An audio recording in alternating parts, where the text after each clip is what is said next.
Everyone has channels on YouTube that they love that eventually end, possibly of the creator's own volition, wanting to aspire for other passions, or just getting a type of job that won't allow them to sink so much time into consistently uploading videos on a regular basis, or maybe they just get bored with it. Nothing lasts forever, as many people will tell you, but it isn't always that simple. Censorship is the word of the day, folks. The reason some of your favorite shows are taken down after a single season, the factor keeping comedians out of college campuses, limiting in every sense of the word. Censorship never ends well for companies, because in many cases it comes off as either unnecessary, or more likely done for the purpose of the company or figure, removing what they simply don't want you to see. The censored material could involve information the company doesn't want out, not represent the image they want, or the company is just pressured by other media to comply or face some form of discrimination. Censorship is what led to the downfall of content creators like Mumkey Jones. They did nothing wrong, they were loved, but they didn't fit the agenda a company was pushing. For those wondering who Mumkey Jones is, well, I'm about to tell you, dipshit. Calm your tits and take a seat, as I explain to you the rise, fall, and rise again of Tyler Mumkey Jones Millard, or Simeon Jimmy as he prefers to go by now, as to not be subsequently terminated yet another time. Mumkey Jones was, or I guess still is, a YouTuber symbolic of how early figures on the platform rose to the status they currently reside in. He was different from most other people, wearing a monkey mask and trench coat for a persona, creating satirical and serious videos mocking or mimicking the incel or edgelord type character, and not failing miserably at comedy with that type of character, as most people do. I mean, come on guys, it's really easy to make edgy jokes where you just say,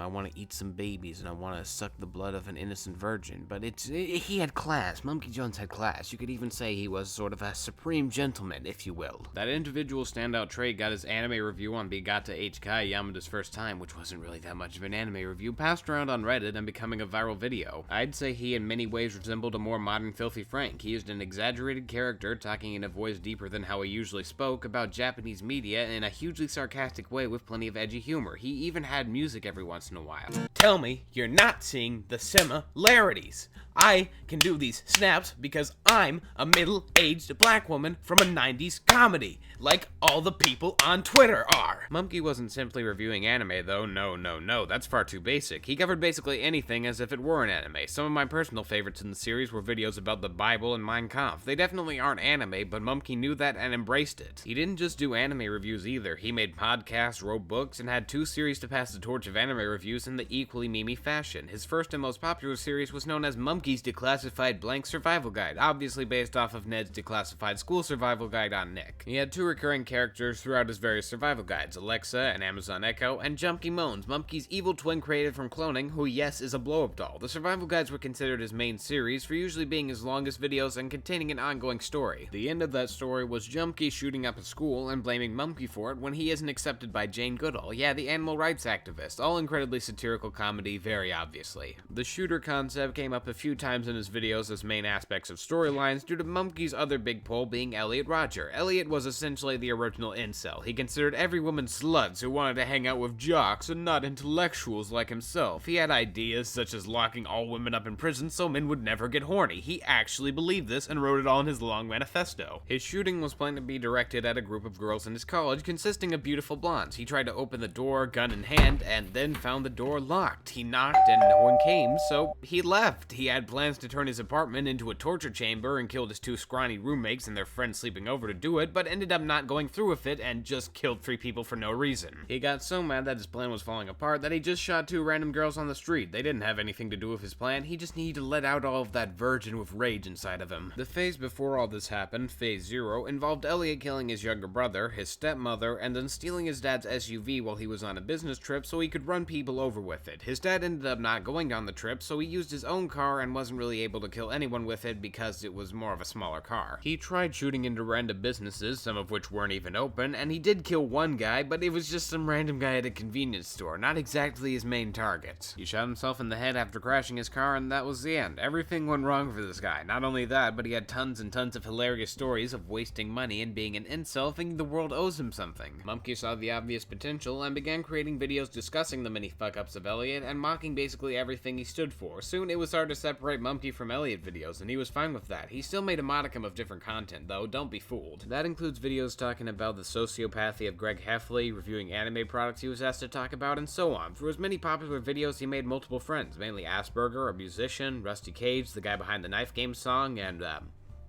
other stuff. I think, and implement, the guy everyone gets their downward spirals from, including me. Together, they made collaborations where they tortured each other physically, and a podcast where they tortured each other mentally. Mumkey has been quoted as saying 2018 was one of the best years of his life. Could you blame him? He gained thousands of subscribers, he made multiple new YouTube friends, he and his girlfriend Sheepover were happy together, he was making a living off of his hobby, he was living a dream. Hopefully dreams are meant to end naturally, but you could consider Susan and her cronies, that asshole frat boy, waking you up after the party's ended while you're still in the middle of said dream with an air horn at 2 a.m. in the morning. Mumkey did get a few subtle pokes as to his dream ending on a fated date of his disposal. I'm not referring to when he was taken down by YouTube but then taken back up when they realized he was fine. That was a while ago at this point. I'm also not mentioning the Derek Savage incident where Mumkey got Derek money for his movie before he changed what the movie was about and then didn't let Mumkey in for some reason. I'm talking about Asperger. The main joke throughout every video Asperger was in was about his drinking problem. He was an alcoholic and he could never really control himself too well around it. Back on the Black Friday of last year, he relapsed. He got drunk and forced sex on his girlfriend, meaning rape, and later in the night, he tried to do it again. His girlfriend, Jackie, refused and in return was viciously beaten against the walls and bleeding heavily. That's when she called Mumkey over Skype. Mumkey said he was going to call the police because as she was talking to him, Berger was trying to knock down the door. She told Mumkey she didn't want police, that she just wanted him to stop, but there really was no other way to get Berger to back down. Jackie didn't want to press charges, but of course with all the bruises Berger inflicted on her, he was charged and sent to prison. Mumkey was constantly supportive of Jackie, talking to her for hours at a time for days on end. Anyone giving that much support will get tired after long enough, and that's exactly what happened to Mumkey. Jackie wanted to talk at midnight with Mumkey, and he just didn't want to because it had been a long day. This is the part where Jackie becomes a sociopathic bitch. For his crimes of not wanting to talk to her at midnight after many separate conversations, Jackie told all her friends it was entirely Mumkey's fault that Brandon Berger was locked up, that Mumkey exaggerated the whole thing, even saying that the cops were two southern white policemen arresting a Hispanic man and that it was a racial issue. The problem with that being they wrote down his race as white because they couldn't even tell he was Hispanic. Thanks to these allegations, Mumkey was forced to clarify he did nothing and that he didn't even have a sister. That's a bit of a dumb move, a little bit of an oopsie on Jackie's part. She might be psychotic, but she sure as hell doesn't know how to lie. Needless to say, they don't talk to each other anymore. This all happened only a few days before his double termination caused by the YouTube god, so it hit just as hard. On December 11th, 2018, Mumkey Jones and his second channel were both at the exact same time hit with strikes from YouTube. He originally only got 2 strikes and decided to take down all of his videos on his second channel and only leave 1 video up explaining the situation on his first. Then, only hours afterwards, he's gone. His channels with over 400,000 combined subs were terminated and still haven't returned. Why? Well, the average viewer might perceive it being due to him talking about shooters and the like, but he had previously been monetized, meaning someone looked at his content and said it was okay to put ads on it, so actually breaking the rules is out. I was gonna make this whole list of possibilities as to why his channel got taken down, but there is really only one other option in terms of why his channel was taken down so suddenly. Mumkey Jones didn't match the views YouTube has been aiming for in the past few years. He was a pimple on their squeaky clean, news-friendly body. Anything the news has the ability to exploit is something YouTube doesn't want. You do have to take into account that YouTube has kept a baby monkey hate group on that's really popular, but details. Someone who claimed to work for a government agency, either the FBI or CIA, went on Dick Masterson's podcast and said Mumkey had one of his videos shown at a meeting to represent the dangers of incels. One of his videos was shown to represent incels. Though definitely hilarious, it's speculated that he may have partially gotten his channel taken down for that reason and being seen as an actual threat. One thing that cannot be disputed is he was targeted. 6 strikes in a single day with no chance to appeal. Seems a little fishy. He was given strikes on Elliot Rodger related videos, mostly for hate speech which he doesn't commit because he's making fun of Elliot. 1 strike was on an audiobook reading of his manifesto. That's an unbiased reading of someone else's writings. Reading Karl Marx's The Communist Manifesto does not make you one. Coincidentally, there are also many readings of the Communist Manifesto on YouTube, so they have no point. Another video was privated and had literally no views because it was simply a test music video of Mumkey with his Elliot Rodger body pillow that he dumps at the end because he doesn't want to do any more Elliot Rodger videos. Of all the strikes, this was definitely the most unjustified. YouTube shot themselves in the foot by claiming this video out of all of them. The rest didn't deserve being taken down at all, but they were at least public. Saying that this private video was taken down by manual review is literally impossible since Mumkey's the only person who could access it. That is, unless you want to claim that Mumkey struck himself, in which case I'd like to talk to someone with an IQ above the calorie level of the diet drink I'm having. Mumkey took immediate action on Twitter by contacting the YouTube Twitter, who deliberately dodged his question and wouldn't give any direct answers. With nowhere else to turn, Mumkey created another survival guide, the last one he has ever made at this point. Jimmy's Declassified YouTube Termination Survival Guide. The point of this video was to constantly re-upload to other channels if and when the original was taken down. Thus many people re-uploaded it in an attempt to get YouTube to listen. The mindset was they can stop one of us, but they can't stop all of us. It may not have gotten Mumkey his channel back, no matter how much we may have wanted it to, but Mumkey's Patreon quadrupled and he was able to create his own website. He got tons of coverage from many famous YouTubers like Keemstar and even PewDiePie himself. It was a really big event. He was a good example of making the best out of a terrible situation you're not so prepared for. Or so we thought. He was apparently not doing as well as we may have been led to believe. With everything happening to Mumkey, it'd be all too realistic to assume he wouldn't just get over it. He gave off the impression that he was fine for multiple months while at the same time destroying his personal life in many ways. He began recreationally using drugs. Those drugs included acid and a form of solid weed oil. He was also drinking. He admitted to having not been sober for more than 24 hours in months, and people took it as a joke, but apparently it was serious. Part of that depression might have also come from the guilt he felt for cheating on Sheep over his girlfriend, or possibly. I'll get to that later. During a fan meetup in New York after a live performance of him and his friend Asterio Skokonos performing their show Boomer vs. Zoomer together, Mumkey tried to stay isolated from most of the fans in attendance. After getting some encouragement from Sheep, he talked to a few people, one of which was Leo the Kitty, a furry artist. I'll talk about her in a minute, but back to Mumkey. He spent the entire night with her and eventually began cheating on Sheep with her. After months of staying quiet about it and no one being any the wiser, Mumkey let out all that he had been bottling up and keeping from others in a video similar to his Depression Chamber series, which are usually about Mumkey reading other people's tragic stories called My Depression Chamber. Shortly after that video came out, Mr.MeatMan made a video going deeper into the specifics of the relationship, when it began, how long it's been going on, and who the mistress was. That mistress of Mumkey's was a girl named Leo the Kitty. She's a furry artist who liked to draw torture. She wasn't the only one exposed in Mr.MeatMan's video either. Mumkey got his fair share as well. Mumkey was unfaithful to Sheep in probably the most underhanded way. He fucked Leo multiple times, he constantly texted her, they had little roleplay together, and would often have sexual conversations, most of the time started by Mumkey himself. One time during a period Sheep was gone over in New York for business, he had Leo over. He paid partially for Leo's ticket and basically begged her to come even though she didn't really want to, not having the money and still living with her mom. They fucked on the same bed Mumkey fucked Sheep, and at that point Leo realized what she was doing and broke it off with Mumkey. She then began dating someone else. Mumkey was not a fan of that. He texted her constantly about her various Snapchat updates and likes, and he especially pestered her while she was on dates. This is all after the My Depression Chamber video, and on that note, he mentioned telling Sheep.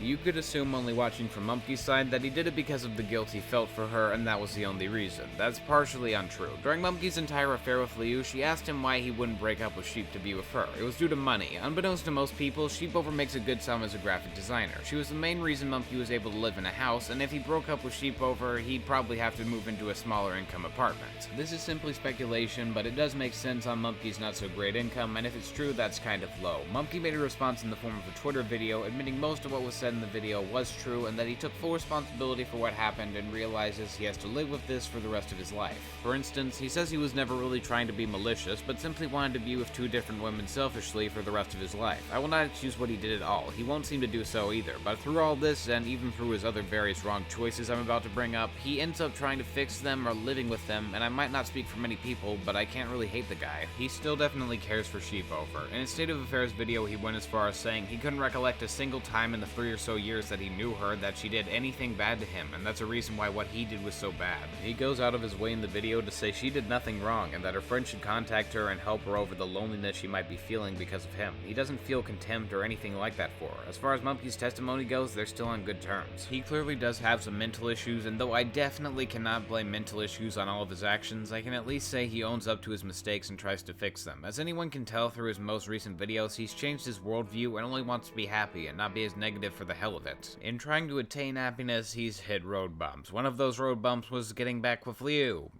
because that's something he decided to do.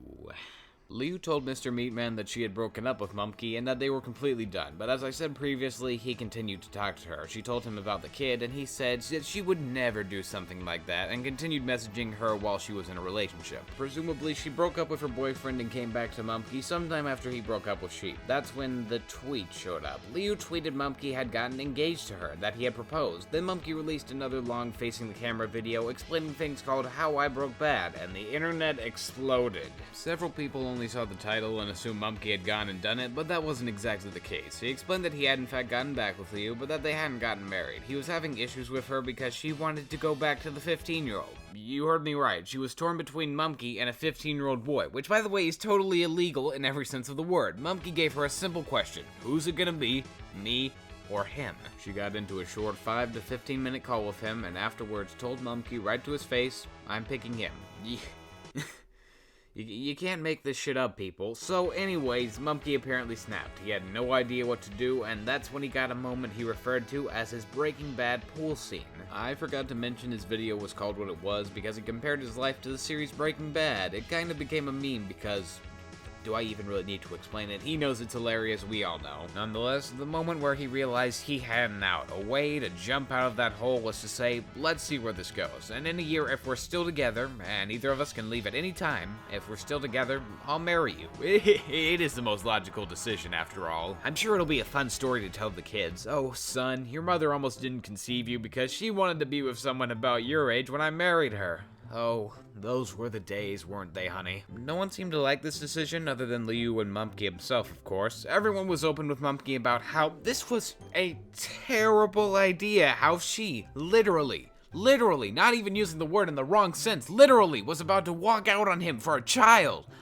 A child! This pedophile was gonna walk out on you, and you brought her back. I get you want to be happy, but goddamn, calm yourself, Mumkey. Well, he made a Patreon post saying he was having a good time with Liu off of social media, and predictably no one liked this either. The next day, though, he posted, "She's gone," a video fans rejoiced for weeks over while still comforting Mumkey, because basically, he cut it off. He decided it wasn't gonna work out and sent Liu home. This situation told us much more about Mumkey as a person. He could notice the major mistakes in his life despite his mental illness, and he had the ability to end it with Liu, something I think deserves props. Good job for finally doing the right thing, Mumkey. You'd think this would be the end of Mumkey's drama so far, having worked out his issues and being on the road to a better life, but I got another little nugget to discuss with you fine folks. It's not over yet. Jackie that bitch, she did it again. After her beloved girlfriend beating Asperger got out without needing to go to prison, she got to work. She went on a podcast and told the host all about how Mumkey was a piece of shit who never liked her. He was just a malicious hater, trying to take down Asperger from the beginning. He never cared. He lied. Mumkey knew he needed to respond to this, so he did. First, he debunked that both Jackie and Asperger were fighting with each other. In a drunken fury they both put themselves in. Can you guess why? If it was that Mumkey was on the phone with Jackie after she called him saying Asperger was trying to bang down the door and that she had many bloody bruises and was scared, you get a fucking gold star. Secondly, Jackie said Mumkey was insensitive to her feelings when he called her and talked to her for hours. He texted her trying to cheer her up for days on end. Third, partially adding on to secondly, he saved her life once. Jackie told Mumkey that she had just taken a bunch of pills and that she was just gonna sit in a park and wait to die and kill herself, and in response Mumkey called a friend to send police officers to help her. When the police showed up, Jackie in turn changed her personality from the sad wreck of a person talking to Mumkey to the calm, composed Jackie she always was. She went home because the cops let her free, and she ended up being fine, thankfully. But apparently Jackie doesn't appreciate this or want Mumkey's help. When the going gets tough, throw your friends under the bus, I always say. As Mumkey says, the best way to show you're innocent is to wait until they're out of prison until they show any evidence. Psh, you know I had to do it to him. That's the last big drama so far. Mumkey's life is like a dramatic anime. So many plot turns and twists. I just wanted to bring this up to say fuck you to Burger and Jackie, the pieces of human filth. Fuck them. What have we learned from Mumkey Jones? We learned the system doesn't always have innovative content in their best interest if it's slightly boundary pushing at all. We learned having two relationships at once can only lead to disaster and you need to choose eventually, and we learned that people can change. Mumkey was a much different person right before his channel was deleted and now, and he really has grown through his experiences. Has he done some regrettable things? Yeah, but is he sorry for those things? Absolutely. I still like you, Mumkey, and I'll be tuning in the next time you have a new video in your high school film series or some one-off that you just want to do. Alright, I'll see you all later, and thanks for the massive growth recently. Goodbye.